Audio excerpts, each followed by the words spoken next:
బెత్తెడు నాలుక నువ్వు కంట్రోల్ చేసుకోలేకపోతున్నావు అంటే నీ కడుపున పుట్టిన కొడుకు నీ మాట వింటాడా అని అదుపు చేయగలవా? బెత్తెడు అంత ఉన్న నాలుకను అదుపు చేసుకోలేకపోతున్నావు అని అంటే నీ శరీరాన్ని అదుపు చేసుకోగలవా? చిన్ని నాలుకను కంట్రోల్ చేసుకోలేవు నువ్వు, నీ కుటుంబాన్ని ఎలా అయ్యా నువ్వు కంట్రోల్ చేసుకోగలవు?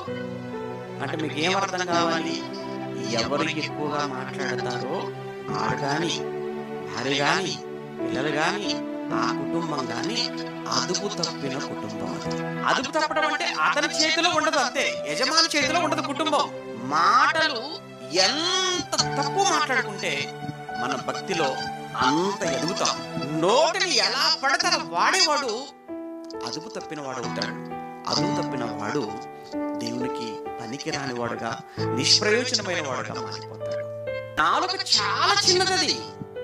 చిన్నిదైనటువంటి ఈ నాలుకను కంట్రోల్ చేసుకోలేక నువ్వు పాడితే ఏంటి, చదివితే ఏంటి, ప్రార్థన చేస్తే ఏంటి, నువ్వు ఎంత ఇస్తే ఏంటి, నువ్వు ఎక్కడికి వెళితే ఏంటి, అసలు ముందు నీ నోట్లో ఉన్న ఆ చిన్ని నాలుకను దాన్ని నువ్వు అదుపు చేసుకోవయ్యా ముందు.